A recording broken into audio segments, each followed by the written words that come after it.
Welcome to the Not Old Better Show, Smithsonian Associates Interview Series on radio and podcast. The show covering all things health, wellness, culture, and more. The show for all of us who aren't old, we're better. Each week, we'll interview superstars, experts, and ordinary people doing extraordinary things, all related to this wonderful experience of getting better, not older. Now, here's your host, the award-winning Paul Vogelzang.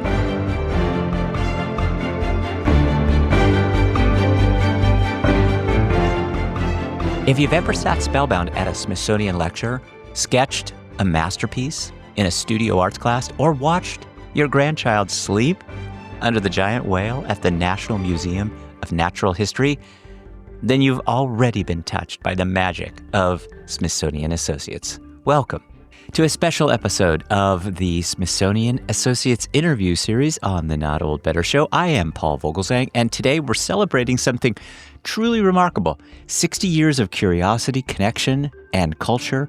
60 years of wonder with the Smithsonian Associates. Since 1965, Smithsonian Associates has done what few others have dared, turned a museum into a living, breathing classroom for the world.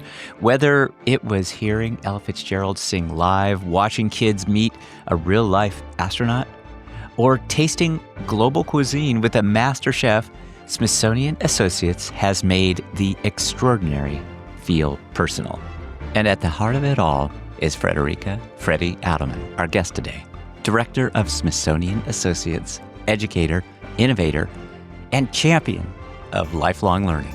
Fredie joins us with unforgettable stories, behind-the-scenes moments, and a look at what makes this anniversary not just a celebration of the past, but a promise for the future.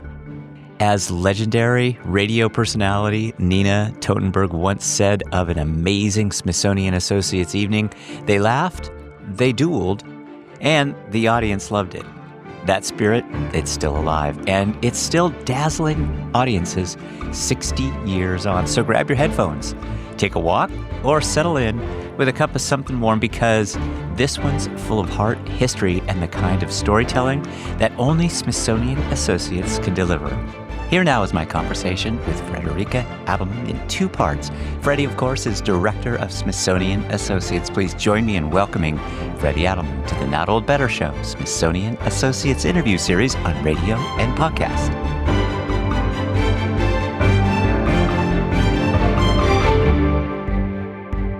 So I figure we'll do a couple of minutes up here, and then we'll head downstairs. Kind of the intro, first question maybe or so? Sure. Do you like that? Okay, good. All right, good. Well, I'm ready to go if you are. Fredie Adelman, welcome to the program. It's so great to talk to you. Tell us what that background is behind you. Tell us where you are. Great, Paul, it's always a pleasure to talk to you. And I am standing outside the Smithsonian Castle building. It is one of the landmark places here in Washington, D.C., and it's the architectural part of the Smithsonian. I like to think of Smithsonian Associates as the educational part of the Smithsonian. The castle is right next door to this little building called the Kiosk. If you come downstairs with me in a little while, that's where all the Associates programs take place.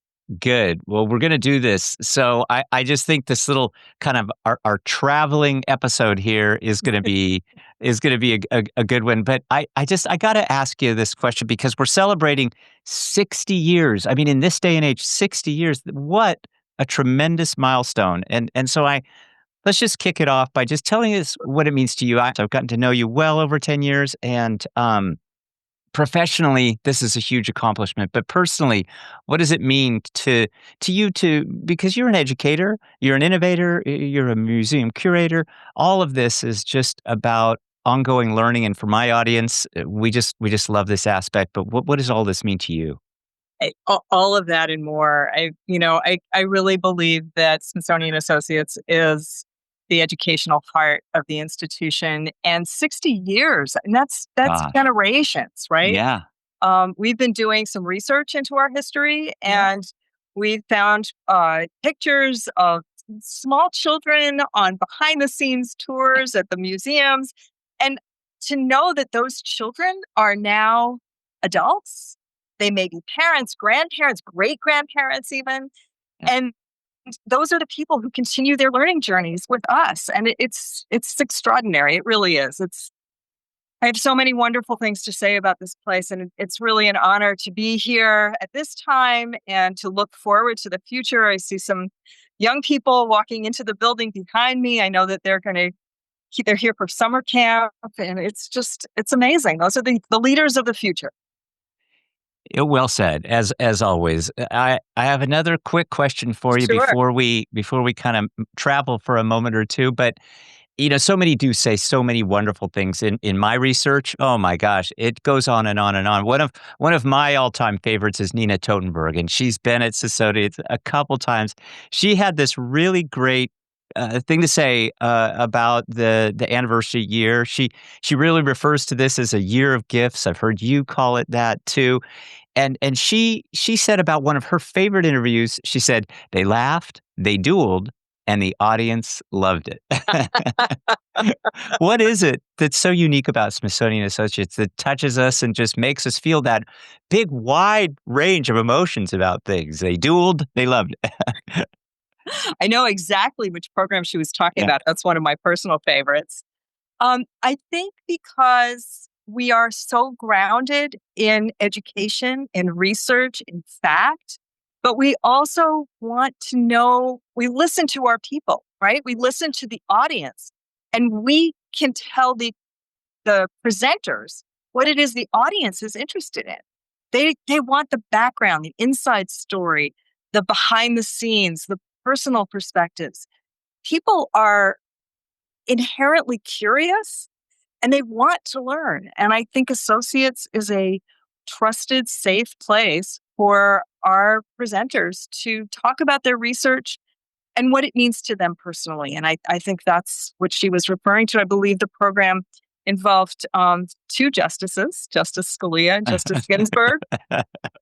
And they had a wonderful conversation. And as I think most people know, they were friends and adversaries, and they respected differences of opinion. And I think that's another hallmark of the work that we present at Associates.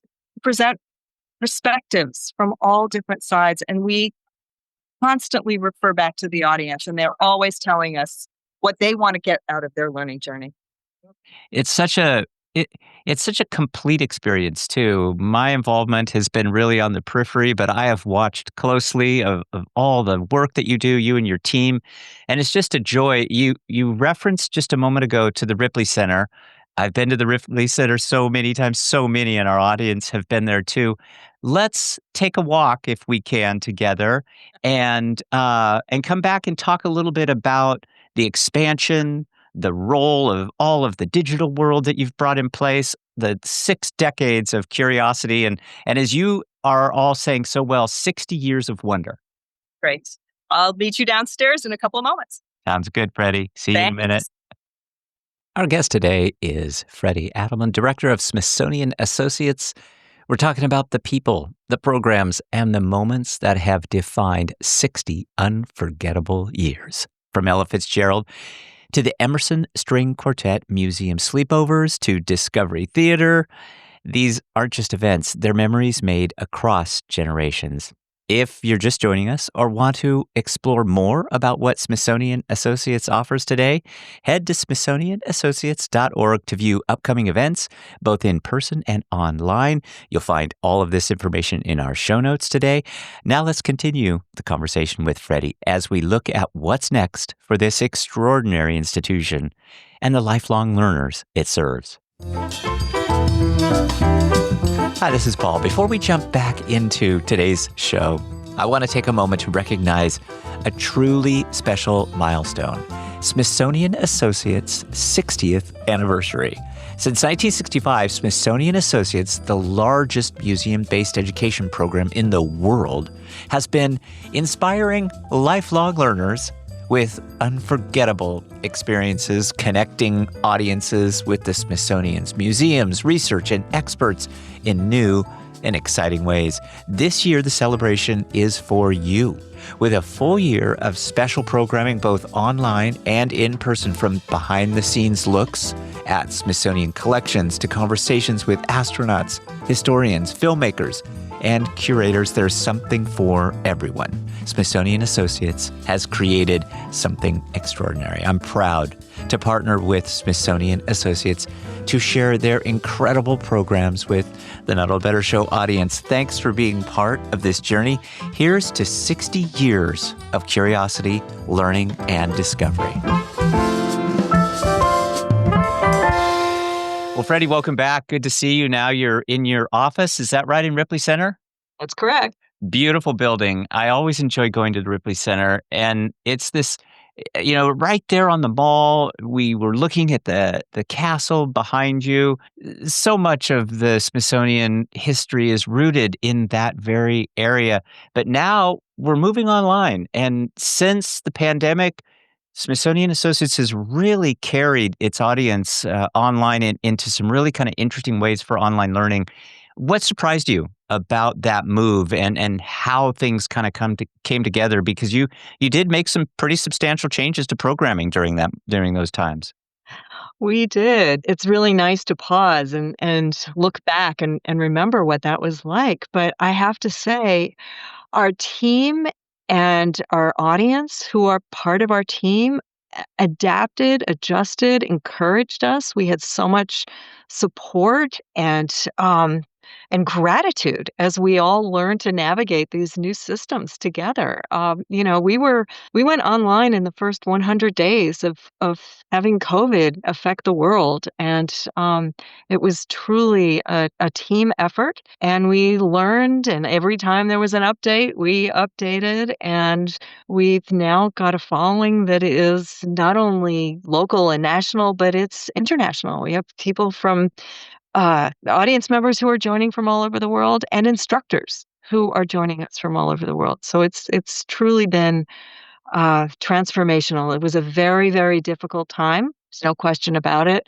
But we were really happy to bring people some joy and some education and some moments of levity through that time. Yeah, you use the word joy, and I think that's exactly the word to use. You always just nail this in terms of the explanation of all of this, and I really found that it is this wonderful community, and it just got expanded in some amazing ways. So congratulations on all of on all that you're doing. I also have been so impressed with the lineage of women that have been leaders throughout the time. The 60 years is just as really an incredible period, but very much in terms of female leadership, it's been very strong. And one name in particular came up, Lisa Suter Taylor in 1966. There are so many others. What have you learned from some of these women, and how are you carrying that forward? And how are you being inclusive of some of these younger women that are coming up? It's not just women, I know that, but certainly there's been a wonderful history of that at Smithsonian Associates. It's really been an honor to sort of carry that baton forward. It feels like this relay race. I was fortunate enough to know some of these women. Lisa Taylor, of course, went on to be the director of the Cooper Hewitt Museum in New York. Janet Solinger was a leader of just incredible mind and thinking, and Mara Mayer, who I expect to have join us during the celebrations, and Barb Tusling are people I learned a tremendous amount from. I feel like they were fearless, they were independent thinkers, and they were team builders, right? They shared a willingness to experiment with new initiatives. They took this education mission and said, we're going to teach people everything we possibly can about the institution and more. And that's just been such an inspiring legacy to carry forward. So they were willing to move into new and different ways.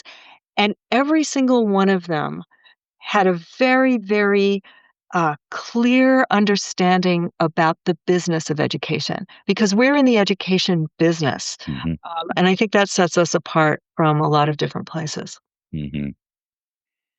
Well, I'm going to personalize this for just a second and tell you I'm a relatively new grandfather. I'm a grandpa. My son and daughter-in-law have moved in with us.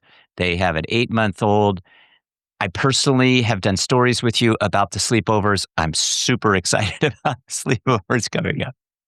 Spending the night underneath that whale. Oh my gosh, that is just going to be a treat for all of us. But that's just one aspect of everything that you do. And I'd like to talk for just a second about the education and the classes and the exhibits and all of the great lecture series and ask you a little bit to tell us about how those programs come together, because there's a breadth of learning that's going on, and it just really gives us this sense of wonder across so many great areas.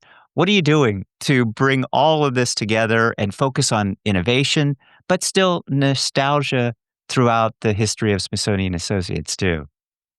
So, as I said, we pay careful attention to what our audience tells us, and our watchwords are to develop programs that are entertaining, informative, eclectic, and insightful. Yeah. And we are so fortunate to have the entire Smithsonian as our playground, as the place that we can bring people to and really give people an insider view of the vastness of the universe of the Smithsonian. And I use that word deliberately because we do programs that focus on outer space, and we do programs that focus on the deep sea. We do programs that focus on personal growth. And we do lots of stuff for our youngest Yeah. explorers and learners Yeah. because they get excited. Yeah. Yeah, some of the older ones do too. I can Well, tell you that right from the source here. there's nothing like sharing learning and Yeah. being excited about something that you've learned and sharing it with somebody else and finding something new and we want to give people that opportunity. Well, looking back over the 60 years, there have just been some incredible moments. Ella Fitzgerald, Muhammad Ali comes to mind, Desmond Tutu Sure. comes to mind, Margaret Atwood, many, many, many others. And I wonder, as you look back, I see you at the events. I know that you're there, but as you look back prior to that, is there an event that you wish that you had been able to personally have attended from that long list? Just one? Yeah, yeah, just Really? one. I just need one. Just You can just tell me. one. I mean, we've been digging into the Smithsonian archives, Yeah, and yes, we've hosted dignitaries and thought leaders and cultural icons, and you've named some, and, the Dalai Lama, who's celebrating his 90th birthday now. But we've also traveled the world, right? We've hosted musical performances. We've yeah. brought people behind the scenes at the Smithsonian museums.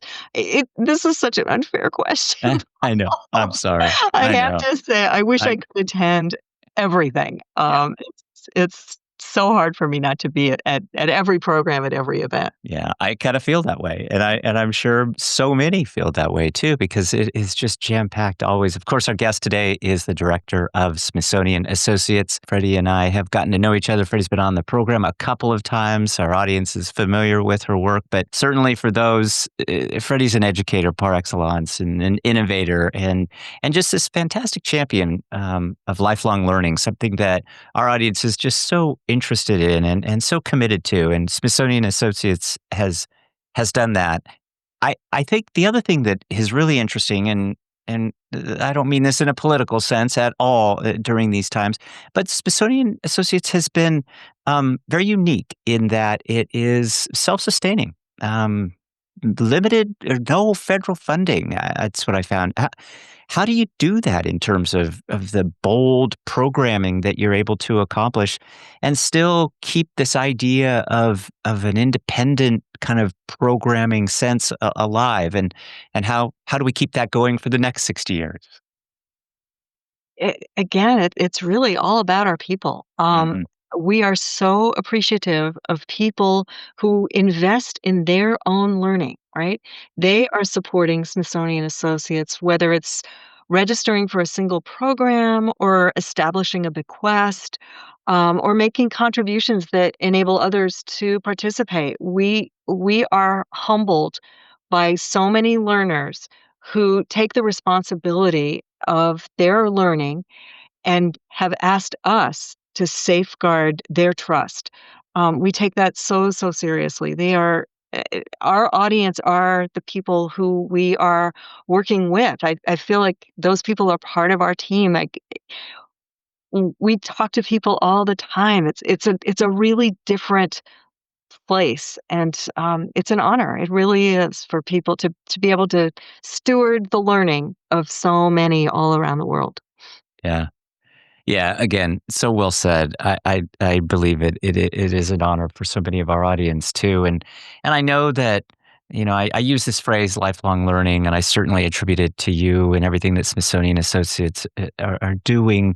But for so many in our audience, it is who we are. We are often, embarking on this second act. We're keeping current and fresh. If if someone is new to Smithsonian Associates, what do you recommend that they do first? What's a good first step that they might take? Because the programs are, you can attend an art class if you're interested. You can just attend a lecture and just kind of be an audience member if you're interested. There's the range is great. And so I'm curious what you might tell our audience to do. So I like to imagine people clicking onto our website, Hmm. smithsonianassociates.org, and imagining that they are holding the keys to the entire Smithsonian, but they're just not sure which door to open. And we're the doors. And they can look for anything. Flip through the program guide, go through the website. Hmm. You can sign up for something online from anywhere. And if the timing doesn't work out for some reason, there's a scheduling issue or you want to listen again, you have that opportunity as well. You can catch up later. I think just start where your curiosity leads. Are you one of these people who said, oh, I never took an art class and I want to learn something about art? Well, this is the place to start, right? Hmm. There's no homework, right? There are no deadlines. Right. There are no exams. Right. You guide your own learning. Or if you're one of these people who said, science always kind of baffled me. I'm not sure I understand these terms. We're sure to have something for you to try out. And if you just want to have some fun, we spend a lot of time just having fun. Oh yeah. Yeah, and you mentioned the directory, and it's a fantastic document, and you can get it sent to your home monthly, or you can get a digital version of it. But it just is so helpful. So begin leafing through that. You've been a teacher, you've been a museum planner, of course, a curator, and most importantly, I think a leader throughout the Smithsonian time. How's your own journey in terms of your education and your professional kind of direction? How's that influenced the kinds of programs that you're bringing and that you're championing at Smithsonian Associates? Y- You know, endless curiosity. I just want to know more about more, and I believe that the more you know, the more you want to know. Yeah. And that's what we provide. I have tremendous respect for my colleagues here at the Smithsonian and at museums around the world. Yeah. These are people who've really studied. They're artists and historians, they're scientists and researchers, they're curators, and just having those conversations, I can't keep those to myself. So I'm just happy that we get to share them, and because we're Smithsonian Associates, people are willing to share their time and their expertise. And I've never left a program where the presenter hasn't turned to me and said, these are the best questions that we've ever been asked. Mm. Your audience really knows their stuff because Yeah. they really are curious. So yeah, this is my home place for sure. Yeah. Yeah. That's really well done. Well, a final question for you here before we jump into some kind of rapid fire questions that I'm excited to ask you. What excites you most about the next 60 years? And what is it that you're looking forward to that future generations are going to say perhaps about this moment and what Smithsonian is doing at that time? So our programs are rooted in the past, they're about the present, Mhm. and they really inform our thinking about the future. We're looking into what the mysteries are, what the conundrums are going to be that the future is going to bring. And it's exciting and it's hopeful. And I imagine that future generations, just like present ones, will look backwards and look at where they are and look forward to pursue their own individual learning goals and look to the Smithsonian as a source of information, of research, of expertise. And I'm so excited to know. And we're in the middle of summer camp season. You mentioned your grandbaby. Yeah. Just to watch these hundreds of small children really excited about being at the museum. It's priceless. Yeah. Yeah, this idea of lifelong learner really, it's not just lifelong from 55 age up. It is really starting with the young kids and just their excitement, and it's just growing it. So it's such a wonderful organization, and it's always so nice to talk with you. So I wanna transition into a little bit of a speed round, Freddie Adelman. So I know you well. I know that this is not going to stump you in any way, but I do always like to have fun, and so we're going to do that. And I'll start off easy, and then we'll kind of get a little bit a little bit rougher. Okay. Okay. Okay. Um, and this one's one of those perhaps a bit tougher to kind of nail down, but we're going to pin you down for just one. What's the one Smithsonian program that truly moved you? So I when I first came to DC, I was looking for a way to pursue my lifelong learning journey. And I found one place where I could watch the entire Berlin Alexanderplatz film over an entire weekend. Wow. I could sign up for a workshop with the late Dr. Bernice Johnson Reagan, and I could study pre-Columbian art over 6 weeks. Right? Yeah. Completely, that's what moved me. Yeah. So going back to some of those early days in your career, what was a favorite moment? Maybe give us a historical sense of that kind of that transition from grad school, university life to, kind of those first steps in the door at Smithsonian Associates. One of my favorite early Smithsonian Associates programs was with the ever amazing Bill Nye, the science guy. And we hosted him for a program, and he started signing autographs. He had just come out with a book, and we were there, and it was really getting late. And I have to say, the crowd was full of little kids and grown-up kids and people who wanted to learn. And what I loved about it was he took the time to talk to everybody. We were there till 1 a.m, but the crowd had all the youngsters move forward. They allowed them to jump the line, and that was really a moment of teamwork between the staff and the audience. It wasn't difficult to ask people to let the little kids go up front, and that really was a wonderful first moment in my Smithsonian Associates time. Well, just as I personalized this a moment or two ago, I'll personalize this again, but it's tied to a question that I want to put to you, and that is, I was starstruck when I met Geraldine Brooks, and her Mhm. work on the book Horse was just boom. It Yeah. just was so fantastic how it just covered historically what was going on with Smithsonian as well as present day activities. What was a moment for you that you were starstruck? Meeting Margaret Atwood.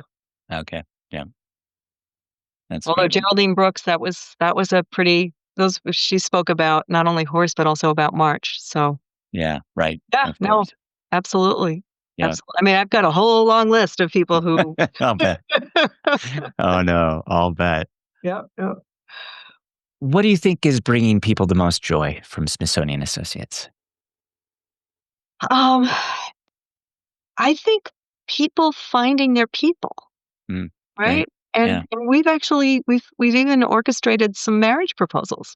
We've had people come to us and say, we met my partner and I met at an associate's program, and I want to propose at an associate's program. Can you help us Wow. with that? So How I nice. think that brings them joy, and it brings everybody else joy to see that learning has brought people together and they want to continue on that journey together. That's wonderful. Well, so again, And I'm traipsing around here too on the personal side, but as a new grandpa, I guess I'm a little bit entitled. I'm so excited about these sleepovers, and as they come up, I'll make sure and alert everyone about that. But I wonder if you have a favorite Smithsonian Associates moment from one of the sleepovers. Anybody just any little child wonderment jump out at you that you can recall? Well, actually, I do, and it was pretty recent. I was sort of, doing my meet and greet thing, Yeah. and this very small young woman came up to me and she said, "I am an art student." And she was maybe all of 6 or 7, I couldn't quite tell. She said, "I love art, and do you know who my favorite artist is?" And I said, "No, tell me." And she said, "Alma Thomas. Do you know who Alma Thomas is?" And I said, "I do." And she said, "Do you know Alma Thomas's middle name?" And I said, "I don't." And she said, "It's Alma Woodsy Thomas, and she was a teacher, and I love art." And this little girl went marching on her way, and she started as a young child, and she had learned something, and she wanted to transmit her learning, and one day she'll be sitting in this chair, I have no doubt. That's great. Yeah. Well, if you could send a thank you note, because I know what a pro you are. I know how classy you are. If you could send a thank you note, which I know you do already, but to somebody in your past, maybe a past leader or a mentor or even a Smithsonian guest, who would it be and what would you say? I would love to send a thank you note to Dylan and Mary Ripley Mm, and thank them for the tremendous idea for establishing Smithsonian Associates. I think they gave the world a gift that they probably weren't even aware of back in 1965. So mm. I would love to send them my thanks. Well, let's talk about a little bit about the Ripley Center then, because it is, it's the hub for all of this wonderful imagination and discovery, and it's really going to get its moment to shine. October 18th, Saturday, October 18th. I think there are activities actually over that course of that whole weekend, Friday, Saturday, and Sunday, but we'll have details in all of our show notes. But I wonder if you just might give us a little bit of a preview of that weekend and what our audiences might experience and how the day is just going to be filled with all of the heart and history from Smithsonian Associates. Well, we are absolutely looking forward to starting the weekend Friday afternoon. Yeah. We'll be doing some walking tours. We're going to have some panel discussions, some drop-in art workshops. We're going to talk about how the Smithsonian sparkles. We're bringing in a number of Smithsonian curators to talk about the sparkliness of the Smithsonian because it's our diamond anniversary. Yeah. We're going to simulcast a lot of the talks, and we're going to bring in some of the instructors who people have told us that they would sign up for anything that the instructor will talk about. So some of our favorites, some of the people who've really gotten, how there's Rate My Professor. We don't do Rate My Professor, but we do know because people sign up, and we've been told, I'll sign up for anything and fill in the blank that this instructor offers. So we've got a good lineup of people to do photography and jewelry making. We've got some of our historians. We've got some food historians because everybody loves to come to some of the food history programs that we do. We're going to have a party. There's going to be cake and a reception and snacks. I'm looking for laughter, learning, reconnecting with new friends, uh, just showcasing all of the themes. And here in the Ripley Center, we're putting together an illustrated timeline over the decades. So that will preview very shortly. But we're excited about that, and we're looking for people to point to their faves or say, "Whoa, I wish I'd seen that. I'm sorry I missed that one." So that's gonna be up very soon. For so long we were just gathering remotely. We Mhm. were just gathering online, and now we've come full circle. There just is something that's so powerful about gathering in person. And I wonder if you'll talk for just a second about the spirit that comes to all of us as the gathering includes scholars and the artists and all of the lifelong learners. That's just going to be a powerful combination. I think that's something that we just can't miss. I've been really looking forward to it. Yeah. But what I'm really excited about is that we've moved from fully in person to fully online to this new hybrid moment where Mhm. we'll be able to simulcast. So while it'll be fun and games here, it'll be fun and games in the virtual world. And we're really excited about this transition to a new brave new world of being online and in person, and it's synchronous and asynchronous. It's truly exciting. I think that's one of the things that the Ripleys would be just amazed at and delighted by, and I think all of my predecessors would too. Just the extent of the reach is beyond any of our imaginations, and here we are living it. So Yeah. it's going to be great. I this toast to Smithsonian Associates is going to bring us all together for sure. I think it means so much to all of us. It is a community activity. We're going to raise a glass to the wonderful milestone. What does it mean to you personally? Because you have watched this so closely and had such an impact on all of this work. It's it's hard to believe. We've really it's given us a moment to reflect. Um, and I the amount of appreciation and support and gratitude.